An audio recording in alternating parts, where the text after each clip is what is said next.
Bom, gente, bom dia a todas, a todos, a todos. Bem-vindos ao CEF Itaquera, é um prazer tê-los aqui.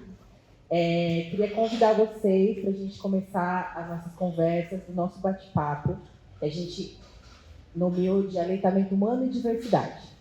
Esse é um bate-papo que faz parte de um projeto institucional que a gente chama de Do Peito ao Prato. Ele é realizado pelo SESC São Paulo e aborda, na sua 5ª edição, a importância da alimentação adequada nos 2 primeiros anos de vida, reconhecendo-a como decisiva para a saúde dessa faixa etária, dos bebês, e com reflexo por toda a vida adulta. A programação ocorre concomitante à Semana Mundial do Aleitamento Materno, de 1 a 7 de agosto. Esse é o recorte do programa e a gente já começa por aí, dizendo que falta um pouco de reflexão sobre a diversidade das famílias e sobre esse binômio cuidador e bebê, né? Porque às vezes quando a gente fala só do bebê, a gente não está transmitindo a complexidade que é desse tempo, né? Esse primeiro tempo de vida. A gente tem aqui o Owaisi, Homo Afefe, heterônimo de Owaisi. Ele é um cantor, MC, compositor, poeta, articulador cultural, pesquisador de criações decoloniais e pai.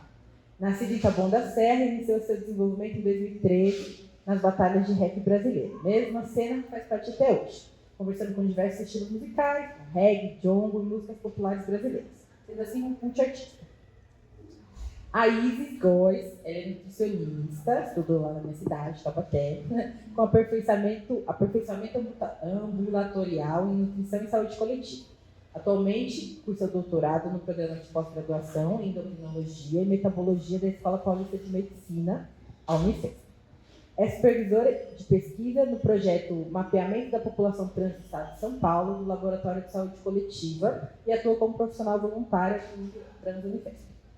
Tem também aqui o Igor, é nutricionista, especialista em transtornos alimentares pelo Umbuli, do Instituto de Psiquiatria do Hospital das Clínicas. Produtor de conteúdo da Associação Brasileira de Transtornos Alimentares, nutricionista voluntário e extensionista do Núcleo de Estudos, Pesquisa e Extensão e Assistência à Pessoa Trans, professor Roberto Farina, Núcleo Trans Unifesp. Um dos autores do Guia de Cuidados da Atenção Nutricional à População LGBTQIA+, que dá para fazer download na internet, eu baixei também. E é colaborador do livro Saúde LGBTQIA+, Práticas de Cuidado Transdisciplinar. Bom dia. Eu sou o Owaisi, né? É muito prazer estar aqui com vocês hoje. Eu sou multiartista, sou pai do Malcolm, de 6 anos, sou um homem transnegro e é muito importante estar aqui falando sobre isso hoje, sobre o aleitamento humano, né? E essa dignidade humana, que eu acho que é de extrema importância a gente normalizar esse assunto. É isso.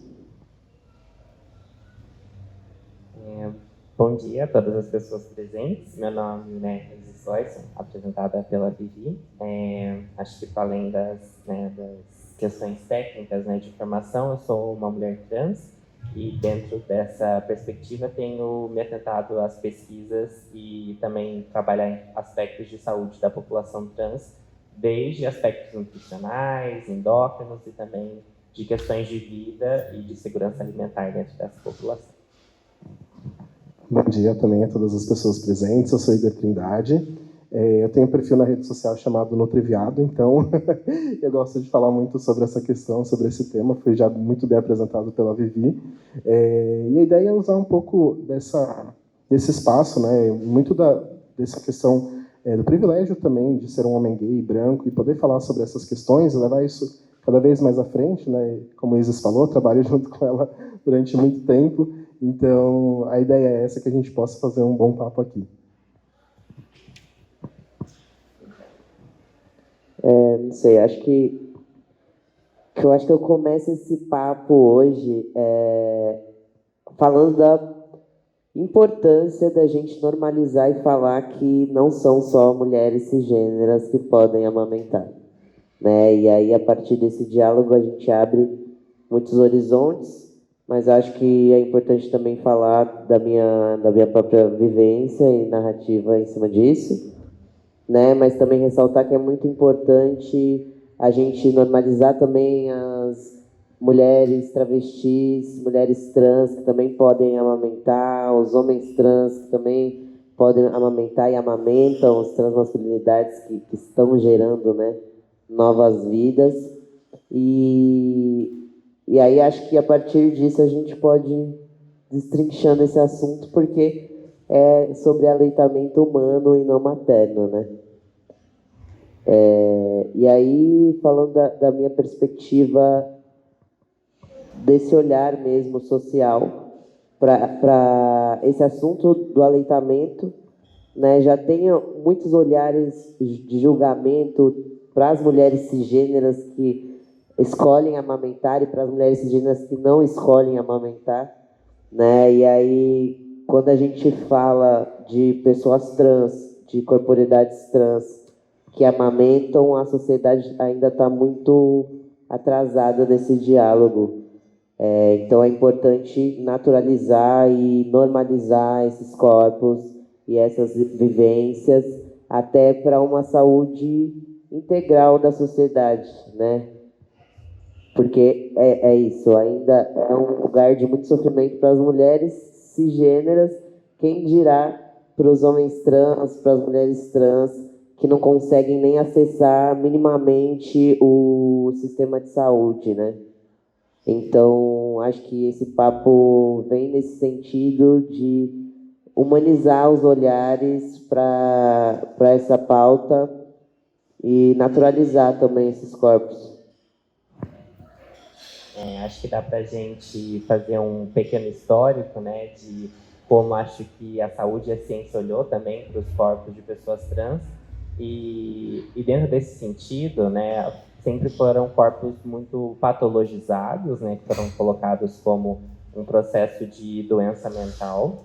E nesse sentido, diversos atos médicos foram sendo pensados para a normalização desses corpos, inclusive, né, colocando uma tendência, né, para que as pessoas trans tivessem uma noção de que estavam no corpo errado e que precisavam, então, passar por diversos procedimentos para poderem se tornar pessoas cis. E dessa forma, elas teriam qualidade de vida e estariam melhores aceitas na sociedade.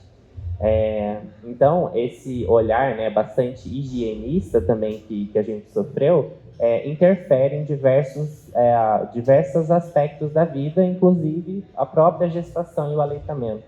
Né, quando, dentro desse perfil histórico, quando olhou, né, para os corpos de homens trans, pessoas trans masculinas, mesmo pessoas não binárias também, né, que tinham útero, era se pensado uma questão de esterilização mesmo. Mesmo os aspectos de uso, né, de hormônios, outras medicações para modular hormônios e cirurgias, eram sempre pensados com essa, né, falsa questão de que iremos nos tornar pessoas cisgênero, mas que também apagava uma série de outros direitos que a gente poderia ter, como direito à gestação, ao aleitamento, porque essas, geralmente, o tipo de hormonização, os protocolos que são pensados também como uma forma de esterilização. Então, protocolos, às vezes, de uso de hormônios para mulheres trans, às vezes nem são conversados no início, mas geralmente podem perder a capacidade, né, de reprodução mesmo, assim como, né, a longo prazo, homens trans e pessoas transmasculinas também. Isso, muitas vezes, não é abordado na hora de fazer um acolhimento em saúde, explicar essas possibilidades, explicar esses direitos também, né, para a pessoa poder escolher, né, por si mesma e também pelo seu próprio corpo dentro desse sentido. Então, sempre é pensado que, se é um homem trans, uma pessoa transmasculina, não vai querer, né, fazer uma gestação, porque isso não é entendido como do universo masculino na nossa sociedade. Então, toda essa desconstrução, né, partiu principalmente da nossa população e dos movimentos sociais, e agora que está chegando na saúde, na ciência e nesses debates aqui. Então, é muito importante retirar, né, essa que a gente chama de generificação dentro de processos humanos, né, que os nossos corpos têm, né, de reproduzir, enfim, inclusive que algumas tecnologias conseguem nos ajudar, né? Então, não só características e possibilidades de corpos, né, como de homens trans, pessoas transmasculinas, que têm essa, né, a possibilidade, mas também das mulheres trans com os usos que a gente fala de tecnologias, né, como o uso de hormônios, o desenvolvimento mamário e essa possibilidade de aleitamento também, que é, claro, uma questão um pouco mais nova, né? Acho que a gente pode ir conversando mais pra frente. E aproveitando o gancho, eu acho que é muito importante a gente falar que o lugar que a gente quer falar aqui não é de exclusão das mulheres, né? Porque é importante trazer isso, que a gente entende como é a dificuldade já para as mulheres cis, esse lugar, e até para outras pessoas, né? Se a gente está falando de diversidade aqui. Então, por exemplo, um casal homoafetivo de mulheres lésbicas ou de homens gays, mas a ideia é que a gente coloque na pauta, principalmente para pessoas que não tiveram esse acesso, não têm esse acesso previamente, né? A gente tem protocolos e protocolos sobre aleitamento de pessoas cis, a gente não tem aleitamento a pessoas trans, a gente não tem nada que coloque aqui no nosso país essa atenção diretamente a essa população. Então, é necessário que a gente comece a ter um olhar diferente, especialmente aí do olhar da ciência, né, que acho que é o lugar que vai trazendo, de certa forma, isso ao público, né? É claro que a ciência só trabalha também junto com o movimento social. Se trabalhar sozinha, não está fazendo a ciência certa, né? Então, a gente só funciona aí com as reivindicações dos movimentos sociais. E exatamente isso, né? Colocar como linha de frente, colocar como prioridade essas questões.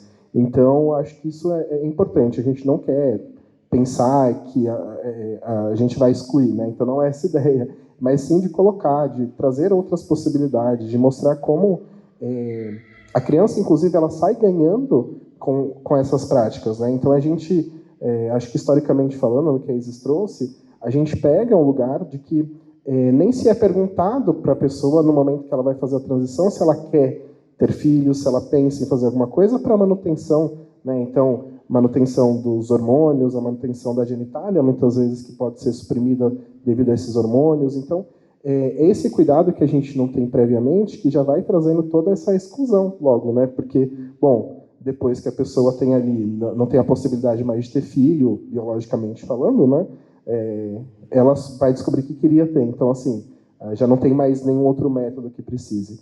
E aí falar sobre o aleitamento é muito importante exatamente por isso. Acho que pela a gente pensar nas crianças, né? Então, claro, o acesso primeiro, mas também pensar nessa criança que vai crescer e vai ter um aproveitamento muito melhor de vida. A gente sabe que o leite a mania, né, de leite materno, por exemplo, né, que fica na cabeça, como nutricionista a gente aprende isso na faculdade, né? Mas o leite humano ele é capaz de ter uma proteção muito grande para essa criança, para esse desenvolvimento. Então, a gente já tem, inclusive as pesquisas brasileiras são muito boas nisso, né, em dizer como o leite humano ele é, de fato, protetor para diversas doenças, ele vai ajudar aí o crescimento, mas o Brasil, diferente de alguns outros países, claro, que mais envolvidos nessa questão, não tem nenhum protocolo, a gente não encontra insights, a gente mal tem artigos falando sobre aleitamento humano em outras possibilidades.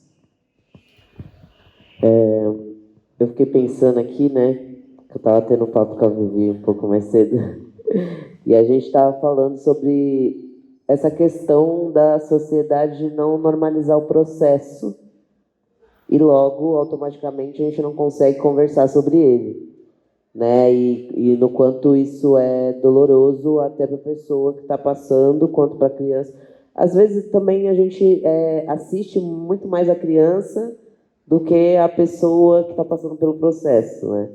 E no quanto isso é adoecedor também para quem está vivenciando esse puerpério, que é um processo, para quem já viveu, extremamente vulnerável, né? E aí vai exatamente nesse período de 2 anos, que é o período da amamentação, que é um período extremamente vulnerável, que a gente não fala sobre isso, né? A gente fala o quanto é importante para a criança, de fato é, porque eu tenho um filho de 6 anos, por exemplo, e eu conheço crianças que não foram amamentadas até a idade indicada. Meu filho foi amamentado até 2 anos de idade, e no quanto ele é saudável, né? No quanto essas questões realmente interferem na saúde da criança. Mas a gente também precisa falar da saúde das pessoas que estão passando por esse processo, né?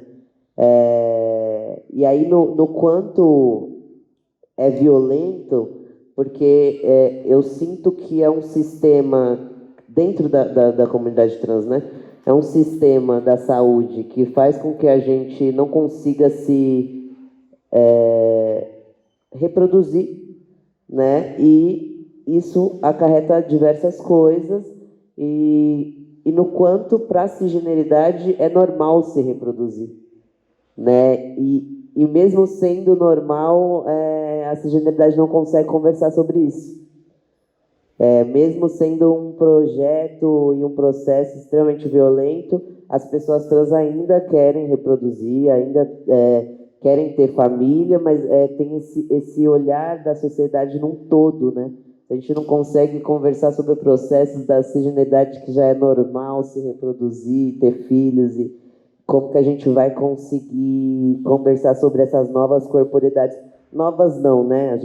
As pessoas trans já existem há muito tempo, mas está sendo discutido agora. Mas como a gente vai conseguir trazer esse novo olhar? Então, acho que também é uma missão para as pessoas cisgêneras que têm filhos, que vivem, né, com mais naturalidade, assim, debater, acho que esse tema, né, trazer essa humanização para esses corpos, né. E aí eu deixo esse questionamento, assim, você que tem pessoas próximas que estão amamentando, que estão passando pelo momento de puerpério, qual a sua contribuição, né? O que a gente está fazendo? A gente está falando sobre, a gente não está falando sobre, porque é isso, não basta apenas olhar o processo final, que é a criança parida, né? A criança amamentada, a gente também precisa olhar a construção, né? Para poder também construir algo com qualidade. Acho que eu deixo esse questionamento aí. O que a gente está conseguindo contribuir? Até porque acho que a criança saudável, desculpa isso, até porque não adianta ter uma criança saudável e pais que não conseguem ficar com essa criança por estarem, né, já com um cansaço muito grande. Acho que a gente não tem essa questão. Mas acho muito importante, pegando esse gancho novamente de algo que você falou, principalmente da cisgeneridade, de como a gente tem a possibilidade de escolha, né? Eu, como homem gay, tenho a escolha de ter filhos, né?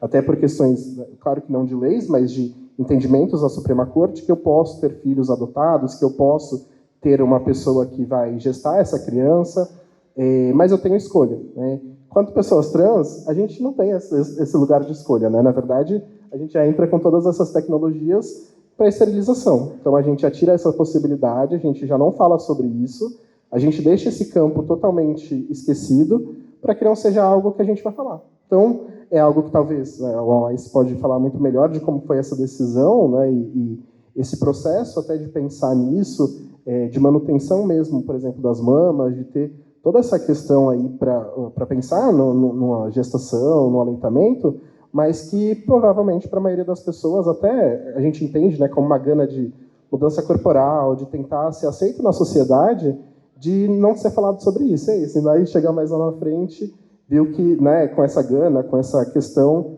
na verdade, sofreu ali um processo de discriminação também, de violência, de certa forma velado, né? De certa forma não, acho que bem velado, na verdade.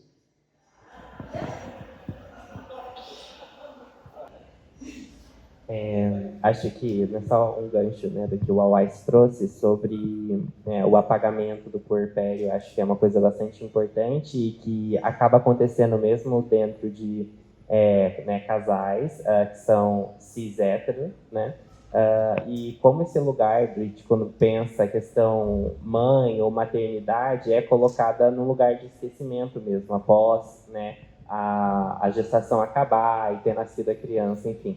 A criança se torna um foco, né, de todo um processo de cuidado e geralmente a pessoa, né, que gestou, que está ali agora como uma pessoa, né, cuidadora, é apagada, né, desses processos, desses cuidados também. Então, isso é muito importante a gente falar. Já tem diversas discussões e que ainda, claro, precisam avançar ainda sobre o papel de mulheres cis enquanto mães e como isso é visto na sociedade. E aí também pensar esses lugares para pessoas trans também no puerpério.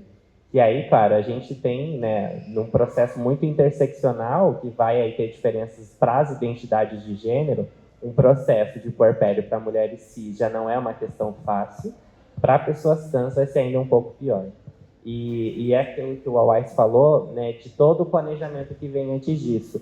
A gente sabe por, né, mesmo políticas em saúde, em ações também que a gente tem sobre o pré-natal, né, que é todo esse momento de planejamento, de construção, de pensar aspectos de saúde da pessoa que está gestando, de incentivar e também pensar as possibilidades do aleitamento, né?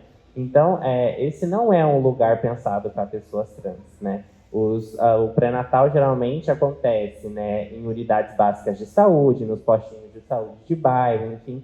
E o quanto essas pessoas, desde uma recepção, desde as pessoas profissionais envolvidos naquele pré-natal, sabem, né, sobre como é uma gestação de uma pessoa transmasculina, como é que isso vai ser trabalhado, como é que essa pessoa vai ser inserida naquele grupo, né, com pessoas com outras identidades de gênero que geralmente são focadas e pensadas, né, como o Igor falou, na nossa formação em saúde, qualquer tipo de formação. A aula é sobre, né, o nome é materno e infantil.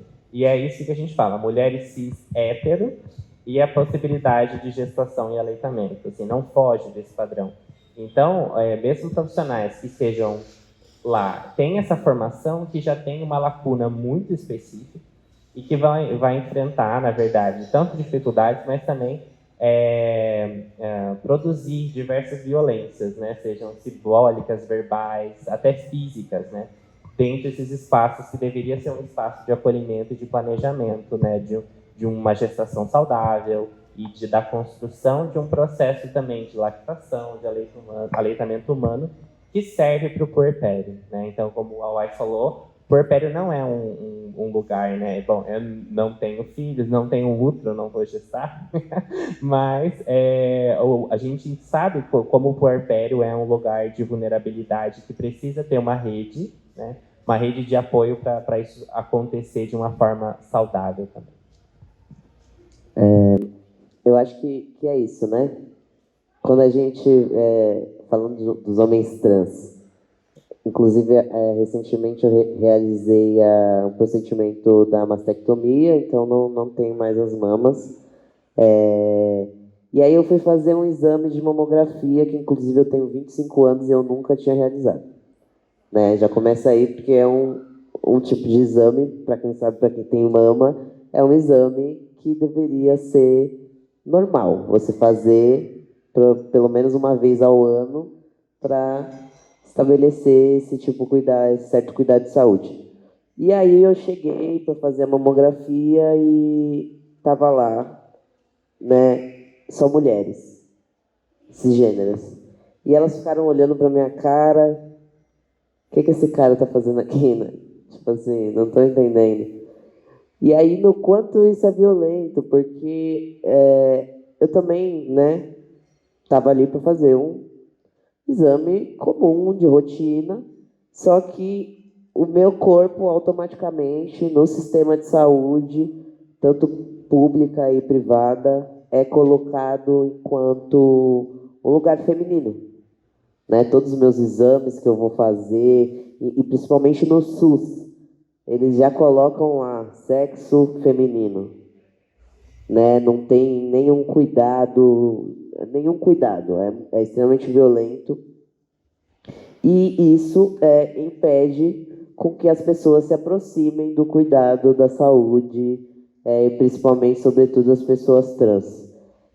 E aí eu fico pensando o quanto é violento e no quanto esses dois projetos estão ligados, porque aí é um projeto de castração da população trans e um projeto de transfobia estrutural, porque quando eu vou acessar os espaços de saúde, eu sou tratado enquanto uma mulher. Mesmo sendo retificado, mesmo tendo barba, mesmo tendo todas as fisionomias masculinas, eu ainda sou vista enquanto uma mulher se eu for fazer um exame X.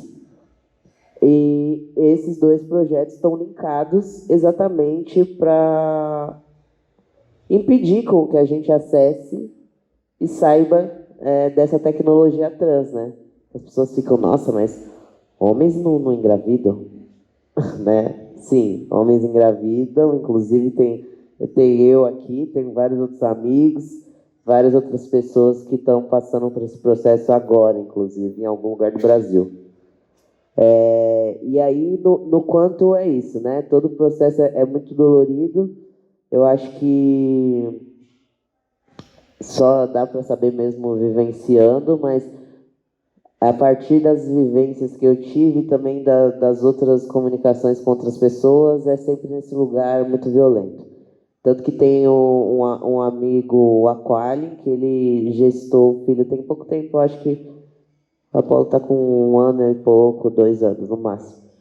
E ele, nesse processo de pré-natal, ele conseguiu ser atendido com 6 meses de gestação, né? Então, o quanto isso é violento para a criança, para a pessoa e perigoso, né? Porque o sistema não tem medo nem de brincar com a nossa saúde, né? O quanto isso compromete realmente toda a estrutura de uma pessoa, né? E quanto é difícil se recuperar desse momento de gestação, né? É difícil se entender novamente naquele corpo, com aquelas mudanças, com a criança ali precisando de cuidado, precisando de leite, precisando de atenção e como a gente consegue fazer para se entender, né, nesse processo. Então, é extremamente importante que esse assunto chegue na saúde pública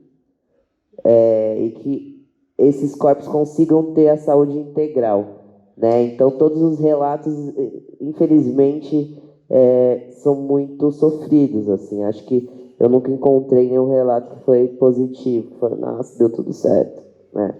E aí, tanto para as pessoas cisgêneras também, porque é um processo muito difícil. A gente, né, também vive num país que, inclusive, eu participo de batalhas de freestyle e tal, e esses dias deram um tema assim, se o homem pudesse abortar,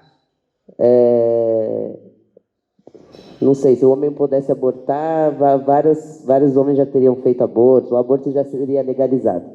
É isso, se o homem cis pudesse abortar, o aborto já seria legalizado. E aí eu fico pensando, né, que mesmo não podendo, muitos abandonam esse processo de gestação, né, de criação. Inclusive eu estava até entrando para cá, para a mesa, e a gente encontrou uma moça ali sentada na escada e ela contou a história dela. Ela contou que ela tinha 18 anos e conheceu um cara e ficou grávida, e o cara não quis saber nem dela nem da criança, né? Falou, vai cuidar do seu filho que eu não tenho nada a ver com isso.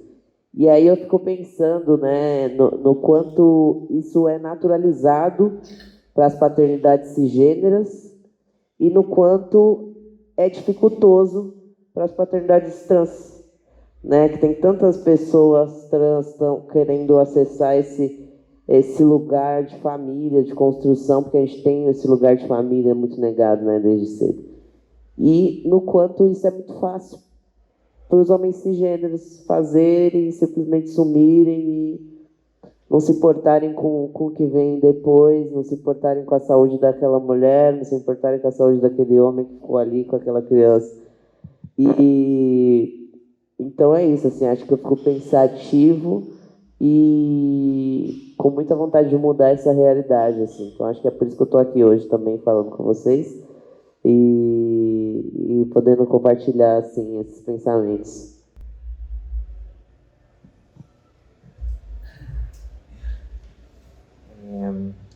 Bom, acho que um tema muito complexo, né, que envolve, acho que, muitas questões. Uma coisa que eu lembrei, que você está comentando agora sobre precisa chegar esse tema na saúde pública, e precisa mesmo, né? Acho que, na verdade, a população trans tem diversas outras questões de saúde e mesmo de direitos civis que ainda a gente nem alcançou. Então, por isso que, às vezes, falar de gestação e aleitamento nessa população parece uma coisa que está lá em cima, assim, inalcançável. Porque a gente ainda tem diversas outras problemáticas para resolver com relação à saúde pública. E aí a saúde fica presa nisso, né? A gente, exemplo, desde a década de 80, 90, com a epidemia de HIV/AIDS, e que a população, né, tanto também de pessoas trans e travestis foi bastante afetada nesse sentido. E aí, ainda hoje, né, é uma das mais afetadas por diversas outras questões sociais, né? A gente ainda tem mais ou menos 85%, né, de mulheres trans travestis trabalhando enquanto trabalhadoras do sexo. Isso, né, é um comportamento, né, de risco, às vezes, para o desenvolvimento de ISTs, mas, no geral, todo o resto de especificidades de saúde e de corporalidade dessa população é esquecida, porque todas as políticas, né, que envolvem essa população só pensam, às vezes, as questões de IST, e agora, né, desde, sei lá, 2013, que pensa as questões de alteração da questão de corporalidade, com uso de cirurgias, hormônios, e aí fica presa entre essas duas questões, né?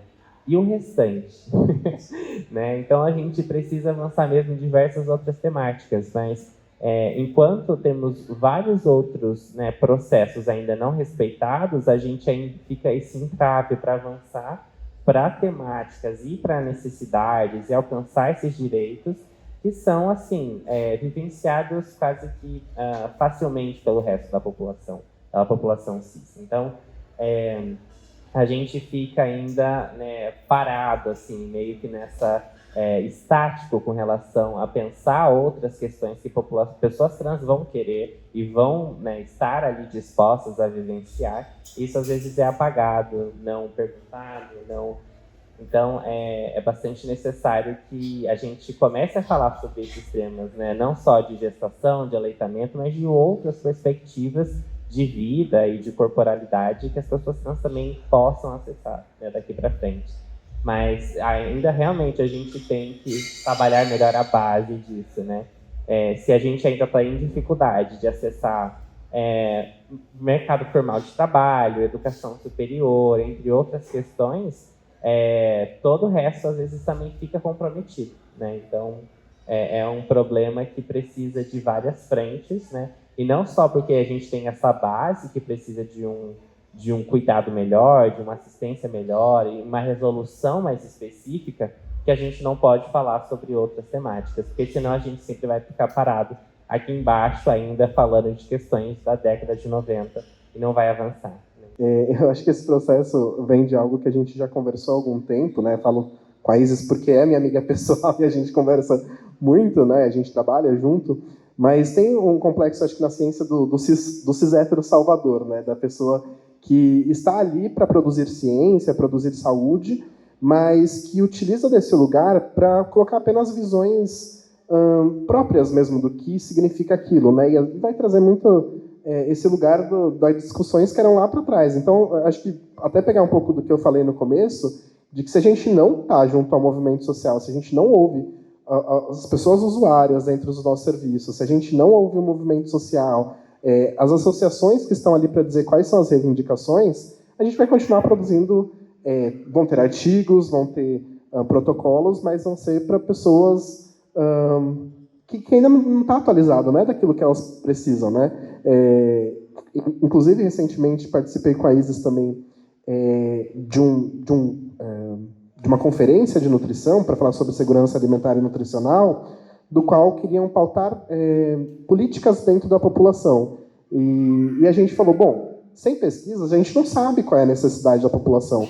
Quantas delas estão em segurança alimentar, quantas delas não estão? Né? Não adianta a gente chegar aqui, só porque eu e Isis trabalhamos com isso, e falar, olha, a necessidade é essa e aquela. A gente não sabe. Pode ser a realidade dos usuários do núcleo trans, mas pode não ser a realidade das pessoas que, por exemplo, estão em situação de rua. A questão de pessoas que têm mais acesso. E até falando sobre isso, acho que é algo que a Alice falou, né? Nos convênios, muitas vezes, você ser colocado como homem, né? Então um homem trans está como homem e não pode fazer alguns exames, porque não está no rol, né, desses exames feitos para essa pessoa. Então, assim, essa violência ela vai de lugares que a gente... Acho que foi uma fala que a Isis disse uma vez que eu estava com ela, né? Se não temos pesquisas para a população, não existimos.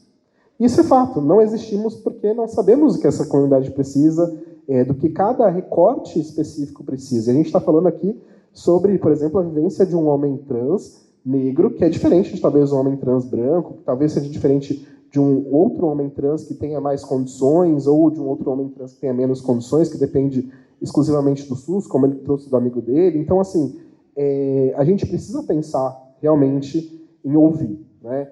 Claro que sim, a gente pode aproveitar do nosso privilégio. Então, eu, como homem branco, né, cis, apesar de ser gay, posso aproveitar desse privilégio para exatamente debater, trazer pessoas, aproveitar dos meus convites para sempre trazer outros profissionais para que comigo venham a fazer esses debates, ou que eu possa colocar essas pessoas para terem uma luz ali, né, que tem esse spotlight, né, mesmo de colocar ali para que sejam ouvidas, e não eu querer falar por elas, né, porque eu não represento elas. E mesmo pessoas trans não se representam todas, porque temos recortes, exatamente, somos diferentes. Eu não represento todos os homens gays, a Isis não representa todas as mulheres trans, a Weiss não representa todas as pessoas transmasculinas. Então, assim, acho que isso é também importante quando a gente fala aqui, né? E especificamente aí sobre o aleitamento, como que a gente vai falar a real necessidade da população se não sabemos nem quem são essas pessoas que gestam, que aleitam, que cuidam dessas crianças? A gente tem um caso, né, um case report na ciência de uma mulher trans que teve a indução da lactação, mas veja, um caso dentro de um país, e a gente, né, temos as técnicas aqui que podem ser feitas, mas a gente não coloca essa possibilidade, né? Então, como esse cuidado ele pode acontecer e a gente exclui, né? Então a gente simplesmente deixa de lado e não ouve, né? Então, se uma mãe trans, por exemplo, quiser aleitar o filho, é possível. Então a gente tem que começar a entender que assim não é algo exclusivo e a gente precisa continuar ouvindo pessoas, dando lugar para elas, porque senão a gente não vai avançar de forma nenhuma. Eu vou aproveitar, deixa para contar na verdade, né?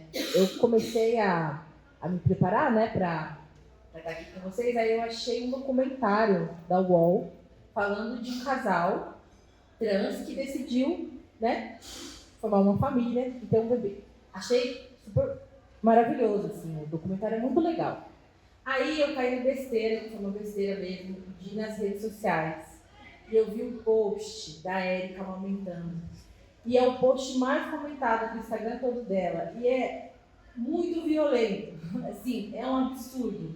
Assim, tudo assim, um esgoto mesmo, assim, do raciocínio transfóbico do mundo que a gente vive, sabe? Porque quem amamentou sabe, né? Todo o esforço que é na pega, na mama, em segurança do bebê, se ele vai ganhar peso ou não, né? E aí, a gente vê essa mãe sendo, assim, achincalhada em praça pública porque ela se esforçou para dar o melhor alimento possível para o filho, sabe? Enfim, gente, que passado, eu queria só contar para vocês que estão assistindo, porque a gente fala e parece que a batalha tá ganha, né? Mas na verdade é uma grande bolha assim, que a gente vive, e não é só nessas pequenas situações entre ser homem ou mulher na assistência, né? Existe uma guerra de narrativas muito potente, né? No sentido das pessoas irem atrás desse case report e jogarem isso lá nos comentários, dizer, só tem uma pesquisa, como assim? Vocês estão submetendo a criança, e aí, daí para baixo, entendeu? Essa criança, são acusações absolutamente sem sentido que usam da pesquisa para dizer que aquilo não deveria ter acontecido, sabe? E todo um sistema mesmo para respaldar o que é pura violência, o que é pura transfobia. Fiquei um pouco passada, assim. Não sei se foi uma besteira ter ido atrás, porque me ajudou a perceber a importância da gente gravar e da gente tentar reproduzir esse conteúdo nos mais diversos contextos, porque é muita violência, assim, muito injusto para quem está alimentando um bebê, para quem está investindo, né, numa esperança do mundo, receber esse tipo de comentário, né, gente, assim, que passado. Reviver também as pequenas violências, perto disso, muito pequenininha, mas também bateu por ele. Reviver tudo foi uma experiência um pouco emocionante. Assim. Falei. Aí, não sei, depois, em algum momento, se alguém quiser fazer alguma pergunta também, gente, acho que a gente tinha combinado que era meio livre, se vocês quiserem levantar a mão, quiserem falar igual eu falei também, vocês avisam. Você estava... Posso tocar?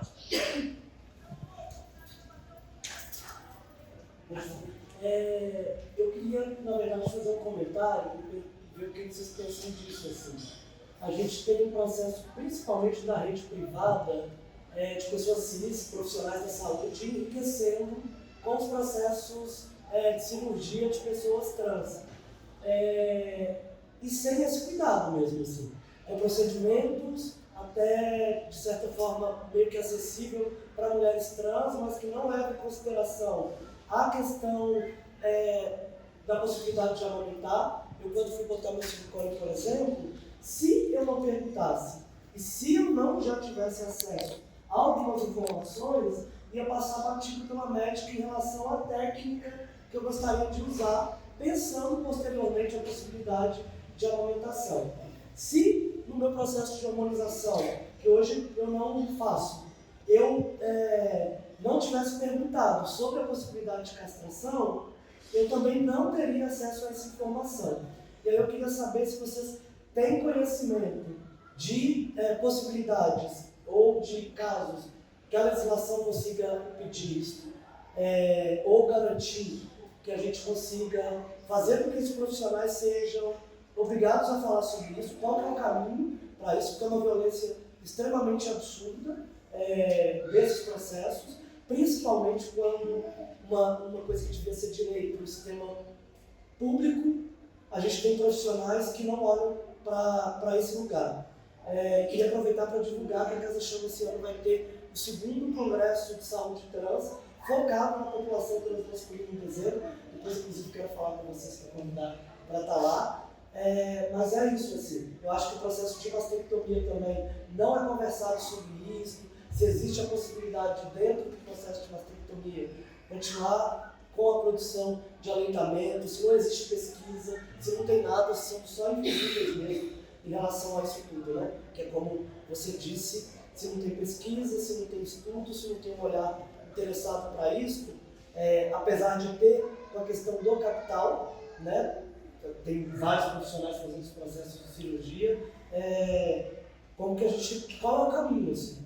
O que a gente faz para movimentar e para fazer as pessoas botar luz sobre esse lugar mesmo? Enfim, acho que é bastante complexo o assunto que você traz. Não tenho conhecimento de nenhuma legislação que obrigue profissionais a falar sobre essa questão, mas, no geral, tanto para o início de hormonização e para algumas cirurgias, a mamoplastia não entra nessa questão, nem de aumento, nem a de mastectomia. Mas geralmente tem um termo, né, chama de termo de consentimento livre esclarecido, das possibilidades de coisas que podem acontecer, né? Isso é meio que obrigatório ter que ser aplicado. Então, antes da pessoa começar uma hormonização, fazer algum procedimento cirúrgico, o profissional de saúde tem que sentar com ela, ler aquela, né, questão e ver se ela tem alguma dúvida com relação àquilo. E aí, às vezes, eu acho que passa batido em alguns aspectos, às vezes com relação à reprodução. Mas deveria ser mais conversado. Mas é aquilo que eu comentei lá no início.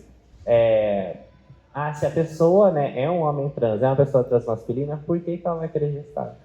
Porque essa é a noção que a gente tem. Homens não gestam, gestar é uma questão do universo.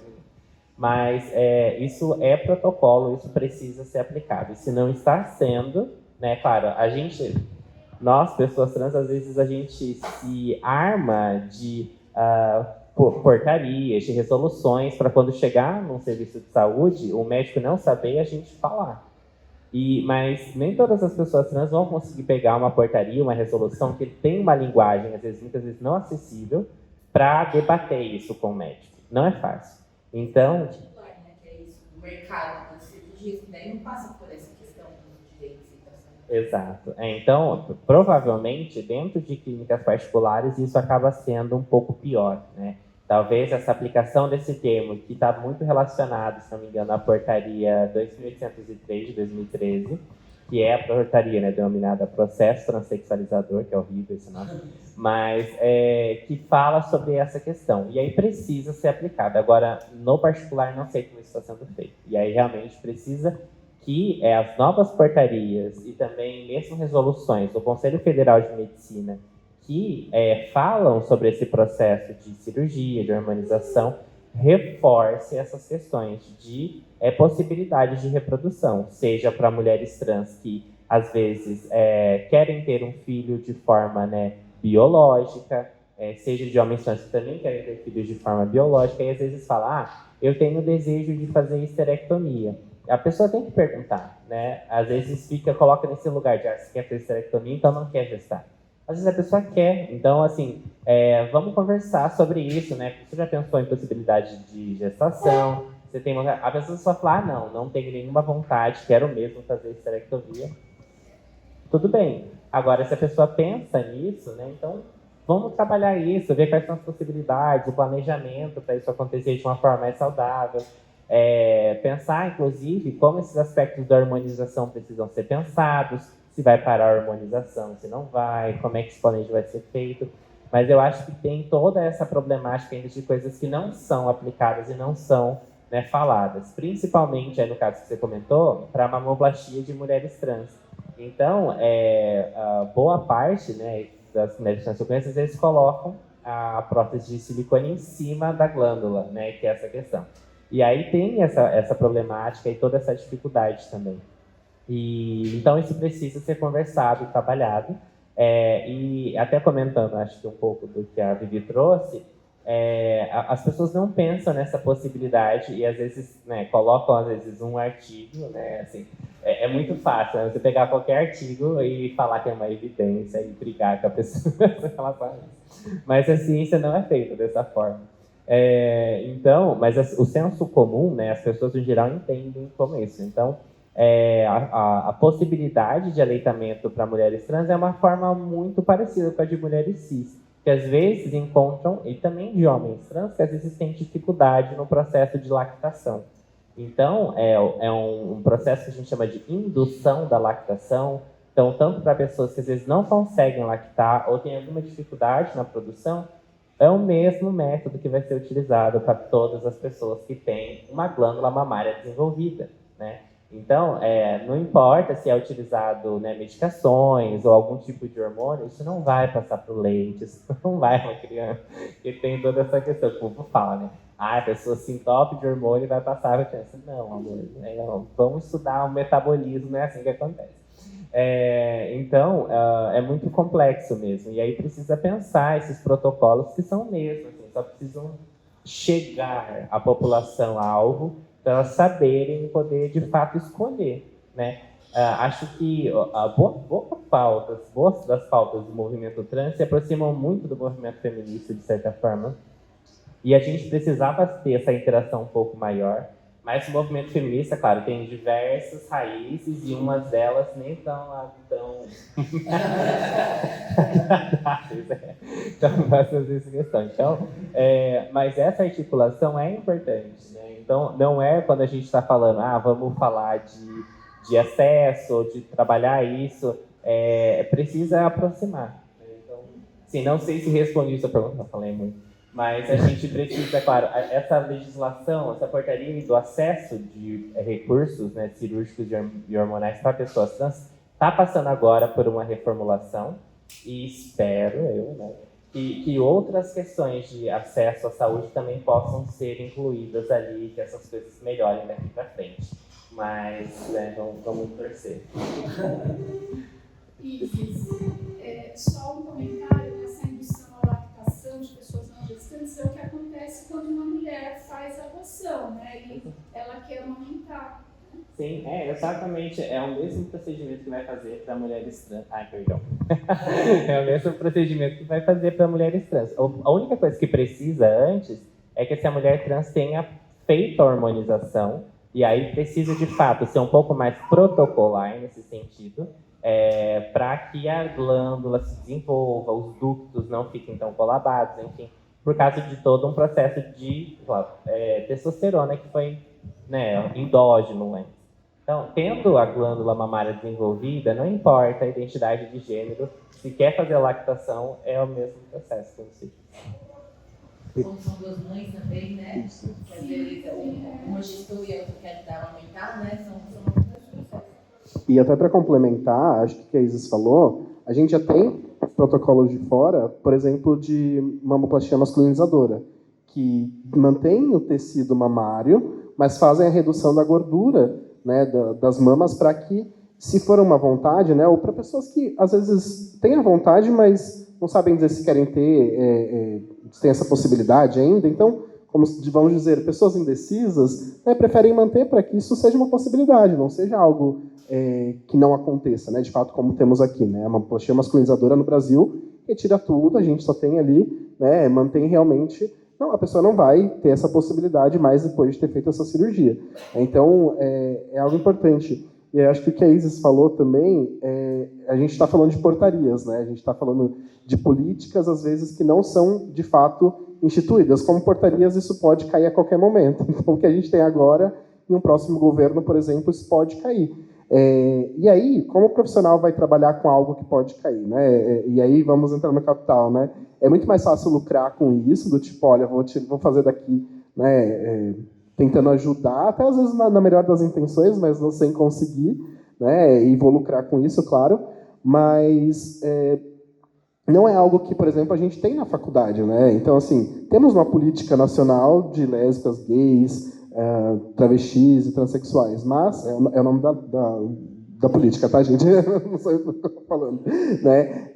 E dentro dessa política, ela está desde 2013 sem ser atualizada. Então, assim, quais são as demandas que a gente tem para hoje? A gente não tem as mesmas demandas de 2013. Se a gente estuda aquilo, quem trabalha já há um bom tempo com essa pauta sabe que aquilo está totalmente desatualizado, né? Que as pautas são outras, que as coisas mudaram. É claro que é um guia importante, né? Dizer que a gente tem isso para poder colocar na comunidade e falar assim, olha, a gente tem respaldo, tem uma política nacional que fala sobre isso, coloca nosso país ainda dentro de um certo privilégio. Mas precisamos ter atenção a essa pauta, né? Então, assim, qual o caminho? Eu acho que o caminho é exatamente as políticas públicas, elas que vão ditar o que a gente pode fazer, né? Porque enquanto isso não for instituído de fato, não vão ter profissionais preparados, só vão ser aqueles que têm interesse, e aí qual que é o interesse? É comercial? É realmente como causa? E aí cada um vai ter seu interesse, a sua questão, né? Então, é bem complexo mesmo, mas acho que é importante ser falado, porque eu acho que até parabenizando o pessoal do SESC, que chamou para fazer isso, eu acho que são essas ações que fazem a diferença. Quando a gente percebe que, por exemplo, a gente é chamado dentro de atléticas de faculdade para falar sobre o tema, em pessoas que estão ainda estudando e querem entender um pouco sobre, porque, de fato, na faculdade não aprendem. E aqui a gente tem a possibilidade de falar com o público, de fato, né? E trazer isso. Então, são pessoas que, às vezes, estão assistindo e que têm a possibilidade de... eu tenho um privilégio aqui de colocar essa pauta nesse lugar. Eu tenho a possibilidade de falar disso dentro daquele outro lugar. Então, a gente vai criando uma rede dentro desse lugar. E acho que isso que é mais importante, assim, da gente poder, já que a gente não tem essas políticas, essas coisas institucionalizadas, aprendendo dentro da faculdade, enfim. Acho que é isso. Eu acho que é isso, assim.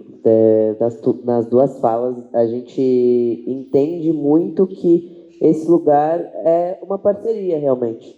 Né? De que se as coisas vão acontecer, de que seja coletivamente. E é importante também mapear qual que são as pessoas que estão dispostas a levar esse assunto adiante e como que a gente vai reverter essa situação. Eu acho que é muito por aqui mesmo, assim, muitas informações foram passadas, que vão ser assistidas, possa ser uma luz, assim, para pessoas que não têm essa informação, porque realmente você vai no médico e o médico não te dá informação. Às vezes as pessoas trans vão fazer atendimentos, elas ensinam muito mais o médico do que o médico passa informação para ela, né? Então a gente está sempre fazendo essa manutenção, mesmo que de fora do sistema da saúde para dentro, né? Então, né, como que a gente vai também subvertendo essas lógicas num sistema que já está imposto e que não foi feito, né, para essas corporidades. Então, acho que é isso, assim, o movimento feminista é um movimento que precisa olhar mais para pauta transgênera e, claro que longe da feminista radical, né? Que ninguém quer ninguém quer essa violência escrachada. Mas eu acho que o princípio é reconhecer os aliados, né? Reconhecer os campos seguros para poder trocar sobre isso, né? Falar sobre isso, deixar informações também. Porque não adianta nada eu ir num lugar e deixar minhas informações lá para pessoas que não estão dispostas, né, a contribuir, né, e usar aquela informação de forma positiva também, né? E aí nesse lugar que você fala que a gente não tem acesso à informação e a única matéria que tem, as pessoas estão indo lá e estão atacando, né? E no quanto também é perigoso esse olhar da sociedade de achar que as pessoas trans vão acabar com a infância de uma criança, né? Como? Da onde isso surgiu? Da onde esse olhar muito perverso de achar que as pessoas trans e LGBTs, né, não são uma boa influência para as crianças, né? Eu conheço um casal de lésbicas que recentemente também tiveram gêmeos. E aí são duas lésbicas negras de periferia e que aí eu fico acompanhando, né, assim, pela rede, assim, essa realidade das pessoas não entenderem que duas mulheres podem se juntar e ter filhos, né?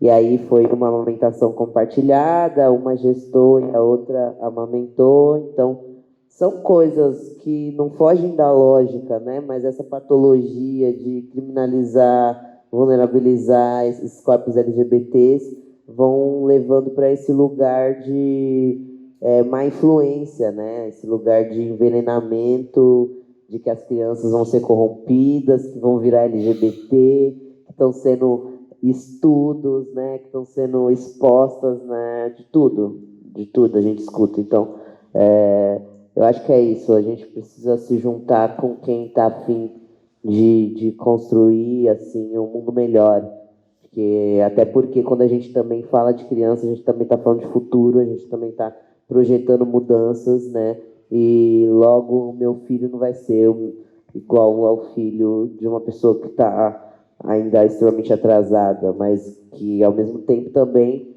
como que eu vou criar meu filho para viver num mundo que não acredita na minha existência, né? Então, é muito complicado, é complexo, mas é possível, está acontecendo e seguimos. E até falar sobre a violência, de que como, né, pessoas trans, pessoas LGBT no geral, elas precisam... É tão violento que a gente fala sobre... Não vou falar nem sobre evasão, porque eu acho que é exclusão, né, escolar. Então, essas pessoas, como elas são excluídas, né, e aí tem uma educação que, teoricamente, no que a gente está falando aí sobre educação formal, dificultada, né, ou deficiente, e essas pessoas também têm que ser as que mais sabem dentro de um consultório para poder ensinar os profissionais, têm que serem as mais informadas, têm que ir atrás de toda essa informação. Assim, é uma violência muito grande mesmo desse lugar, né? Do tipo, a gente não te dá educação, mas você precisa saber, tá? Você tem que chegar lá e já falar as coisas, senão você vai, né, sofrer, ser violentado. Então, assim, é muita violência de todos os lados, né? Então, acho que isso também precisa ser falado, assim, de como é um sistema mesmo. Gente, agradeço imensamente a participação de cada um de vocês, quem estava ouvindo também, a participação, as perguntas enriquecem muito a nossa conversa, porque a gente conversando com ideias, né? Por ali a conversa vai se estendendo, às vezes até mais. Aí eu queria convidar vocês para ir encerrando essa roda de conversa, mais uma vez agradecendo a disposição e, enfim, o tamanho das reflexões todas que vocês deixaram para a gente e para mim também. Obrigada, gente. Obrigado a todos que estão presentes. Acho que obrigado mesmo pelo SESC estar promovendo essa movimentação, né, tanto para a gente colocar a cabeça para pensar, conhecer outras pessoas, outras narrativas e poder construir realmente junto essa mudança. Estou muito grato por estar aqui, obrigado Vivi, obrigado a toda a equipe do SESC pelo acolhimento e pela recepção. E espero poder falar mais vezes sobre isso, encontrar vocês mais vezes e tamo junto. Eu também agradeço o convite para estar aqui hoje, também dividindo essa mesa, né, com pessoas muito incríveis. É sempre bom estar em espaços em que a gente se sente segura também para falar e ter essas trocas bastante importantes. Agradeço a equipe do SESC, a aproximação também com o Núcleo Transunifesp para pensar essa roda e que, né, a equipe de coordenação do Núcleo não conseguiu estar aqui hoje, mas tenho certeza que a gente está à disposição aí para pensar outras possibilidades também, outros espaços, outras discussões, e essas trocas também para a gente se ver em outros lugares. Mas muito obrigada também pela presença de vocês. Então, eu também agradeço ao pessoal do SESC, né, que articulou toda essa equipe maravilhosa para trabalhar aqui hoje, né, e fizeram esse contato com o núcleo e trouxeram uma pessoa que acho que é muito importante, né, não vai servir como um Wikitrans, né, mas é exatamente para trazer vivências e a gente humanizar um pouco mais, né, acho que é um lugar que a gente precisa, né, a gente precisa começar a dar rostos para as pautas, não trazer apenas, né, o lugar da ciência, enfim, né. Mas agradeço também quem está aqui, porque a gente sabe que no domingo de manhã não é fácil. E para quem está assistindo também, a gente agradece. Obrigado, pessoal.